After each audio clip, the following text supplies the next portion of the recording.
flow? Cash flow atau arus kas adalah kenaikan dan penurunan jumlah uang yang dimiliki seseorang ataupun perusahaan.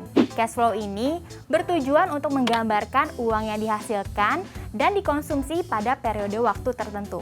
Ada cash flow positif, ada juga yang negatif. Cash flow akan menjadi positif jika pendapatan kamu lebih tinggi daripada pengeluaran. Namun, akan menjadi negatif apabila lebih besar pasak daripada tiang nih sobat milenial, atau lebih besar pengeluaran daripada pendapatan. Pemasukan itu bisa dari penghasilan aktif, yaitu gaji. Kamu harus bekerja untuk mendapatkannya.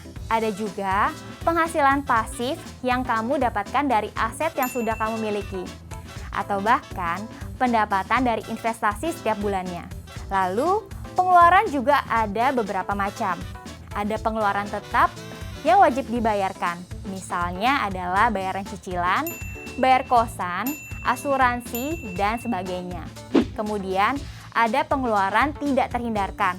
Misalnya uang transportasi, uang makan, yang pengeluarannya bisa kamu atur hingga seefisien mungkin. Ada juga pengeluaran tambahan, di mana ini lebih mengarah ke kebutuhan konsumtif atau yang mengakomodir keinginan kita. Jangan lupa, pengeluaran ini wajib sesuai dengan budget ya sobat milenial. Ada sedikit tips untuk kamu mengelola pengeluaran agar lebih rapi dan mudah dilacak. Memanfaatkan auto debit baik ke kartu debit maupun kartu kredit kamu. Contohnya, cicilan KPR kamu bisa kamu sambungkan ke auto debit rekening kamu yang disesuaikan dengan tanggal gajian. Dilebihkan 1 atau 2 hari ya sobat milenial. Misalnya kamu gajian setiap tanggal 25. Kamu bisa atur auto debit cicilan KPR kamu di tanggal 26. Karena biasanya saat tanggal jatuh tempo di tanggal merah, maka auto debit ini secara otomatis akan maju 1 hari. Jadi, kamu tidak perlu takut gagal bayar karena saldo yang kurang. Tujuannya adalah saat kamu gajian, saldo yang tersisa adalah saldo yang bisa kamu pakai untuk ditabungkan dan juga memenuhi kebutuhan kamu. Hal ini akan memastikan pembayaran bulanan kamu lancar.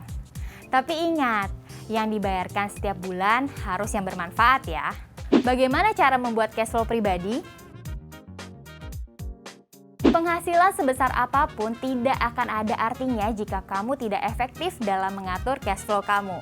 Seberapa sering kamu naik gaji, kalau cash flow kamu negatif terus, kamu akan selalu mengalami yang namanya gajian hanya numpang lewat nih sobat milenial. Hal pertama yang bisa kamu lakukan adalah mencatat pengeluaran kamu setiap bulannya. Selanjutnya adalah lunasi utang. Ingat, utang baiknya adalah 30% dari pengeluaran rutin kamu. Jadi, jika sudah habis budget kamu, pertimbangkan kembali apakah benar kamu mau menambah utang. Tanya kembali, apakah ini adalah kebutuhan atau hanya keinginan. Setiap bulan, kamu perlu memastikan bahwa ada yang kamu sisihkan untuk menabung ataupun investasi. Jangan sampai kerja keras kamu sia-sia hanya karena tidak disiplin mempersiapkan masa depan. Kamu juga bisa melakukan pemisahan rekening. Misalnya ada rekening untuk belanja, rekening untuk tabungan, dan lainnya.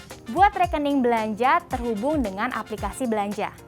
Jadi, saat kamu menerima gaji, kamu bisa langsung memisahkannya sesuai dengan posnya masing-masing. Memang sedikit merepotkan ya sobat milenial, tapi cara ini cukup efektif loh. Dan kamu harus memastikan rekening tabungan kamu tidak terhubung dengan m-banking ya. Hal ini untuk menghindari kemudahan pengambilan uang dan juga memberikan waktu untuk kita berpikir apakah benar akan memakai dan mengambil uang tabungan kita untuk hal yang tidak produktif. Yang terakhir, kamu juga harus rajin melakukan check up keuangan kamu. Check up ini adalah evaluasi atas laporan keuangan kamu. Apa yang harus dimaksimalkan, apa yang harus dikurangi, bahkan dihentikan.